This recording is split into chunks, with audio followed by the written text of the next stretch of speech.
He's a relentless force tearing through the bantamweight division, breaking records and crushing opponents. But is Merab Dvalishvili already the greatest 135-pound fighter ever? The machine's rise is unstoppable, but does that make him the GOAT? Stay tuned, because this debate is just heating up. Chapter 1. Merab Dvalishvili's unstoppable momentum. Visualize the cage lights at UFC 316. Blinding, pulsating, alive. The crowd's roar is deafening, a tidal wave of anticipation crashing against the steel cage. In the center stands Merab Dvalishvili, a man whose presence feels like a storm about to break. This isn't just another fight night, it's the night the bantamweight division feels the full force of a relentless machine. Merab's journey wasn't handed to him on a silver platter.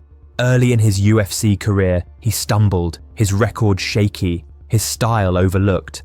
But then something clicked. Like a blacksmith forging steel, Merab honed his craft with ruthless precision. His wrestling became a juggernaut, his cardio a never-ending engine. Fight after fight, he dismantled opponents with a pace that felt inhuman. UFC 316 was the culmination of that rise, a showcase of dominance that left no doubt. Merab was here to stay. When the bell rang, Merab didn't just fight, he was overwhelmed. His takedowns came like thunderclaps, his pressure like a crushing avalanche. Opponents gasped for breath, caught in a relentless storm of strikes and grappling. This was more than a win, it was a statement. The bantamweight division had a new king, and his name was Merab Dvalishvili. Chapter 2. Signature wins dominance is measured not just by victories but by who you conquer. Merab's highlight reel reads like a who's who of bantamweight royalty.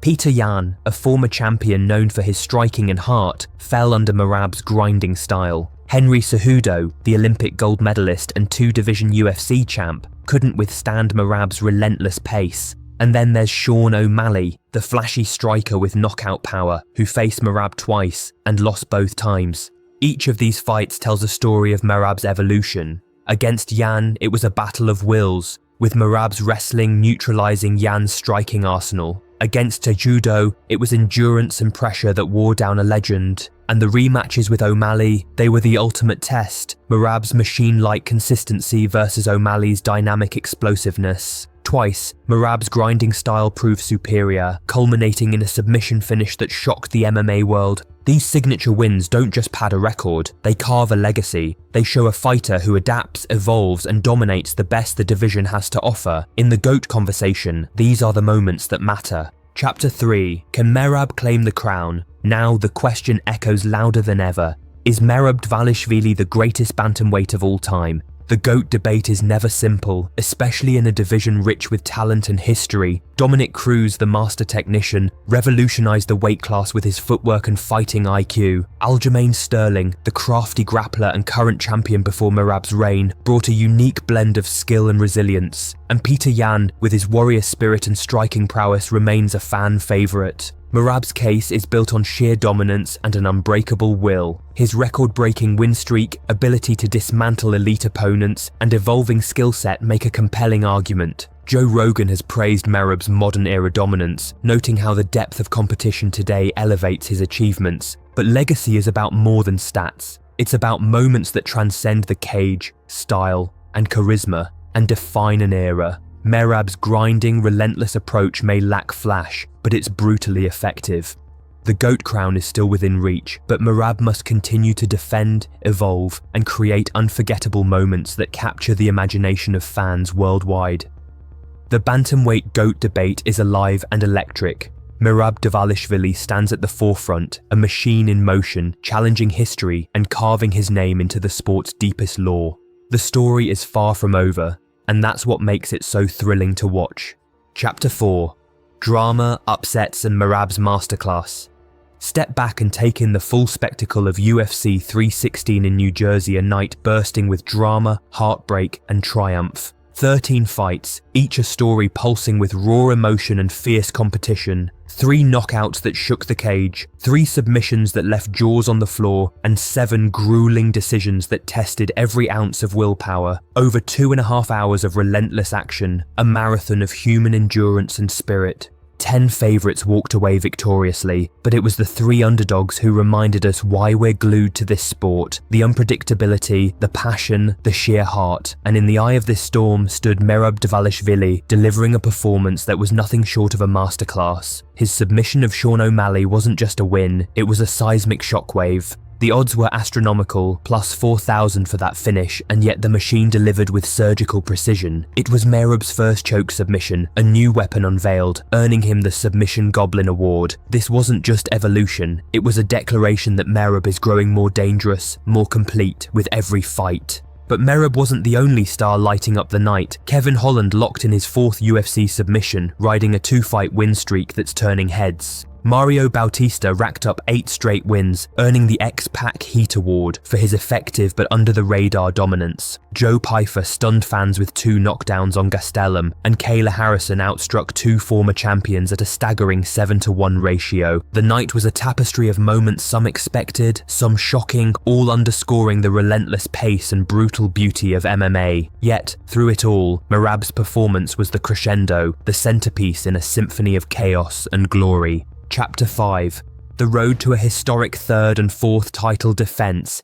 After his commanding submission win over Sean O'Malley at UFC 316, Merab Dvalishvili isn't just resting on his laurels, he's already setting his sights on the next challengers. The buzz in the UFC world is all about his potential 3rd and 4th title defenses in 2025, a feat no bantamweight has ever attempted in a single year. Dana White and top analysts have hinted that Cory Sandhagen could be Merab's next opponent, a dangerous striker with recent wins that pose a serious test. Merab himself has expressed eagerness for this matchup, calling out Sandhagen and showing no signs of slowing down. The UFC calendar is stacked with major events in Guadalajara, New York and Las Vegas, perfectly timed for Merab to chase his historic 4 defenses. This chapter dives into the significance of these upcoming fights, not just as title defenses, but as defining moments that could cement Merab's legacy as the most active and dominant bantamweight champion ever. It also explores the challenges he'll face adapting to different fighting styles and the physical toll of maintaining such an intense schedule. Merab's journey is more than a quest for records, it's a relentless pursuit of greatness.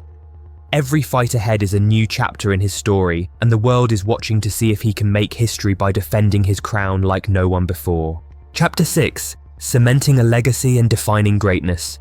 So what's next for Merab Dvalishvili? The road to GOAT status is long and winding, paved with challenges that test every facet of a fighter's heart and skill. Merab's immediate goal is clear: defend his bantamweight title against the toughest contenders, possibly tying or breaking records for most title defenses in the division. But legacy demands more than just numbers, it requires evolution. Merab's recent submission victory showed he's not content to be just a relentless wrestler, he's adding layers, becoming a more complete and more unpredictable fighter. To cement his place among the greats, he needs to keep pushing boundaries, surprising fans and foes alike. Merab's grinding style may lack flash, but it embodies heart, resilience, and an unbreakable spirit. The modern era is unforgiving, with a deeper talent pool and more eyes scrutinizing every move.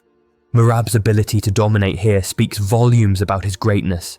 His story is still being written. Each fight adds a new chapter of grit, determination, and triumph. The bantamweight division is watching, the UFC universe is watching, and the world is waiting to see if Merab Dvalishvili will rise from champion to legend to the greatest of all time. So, is Merab Dvalishvili the 135-pound GOAT? The answer isn't clear-cut just yet. What we do know is that Merab is building a historic legacy, relentlessly dominating top contenders, evolving his game, and redefining what it means to be a bantamweight champion in the modern era. But the GOAT debate remains wide open, with legends like Dominick, Cruz and Aljamain still holding strong claims to the crown. Who do you think is the true 135-pound GOAT? Is it Merab, Cruz, Sterling, or someone else? Drop your thoughts into the comments below. If you enjoy this video, don't forget to like the video and subscribe to more intense MMA breakdowns. Thanks for watching.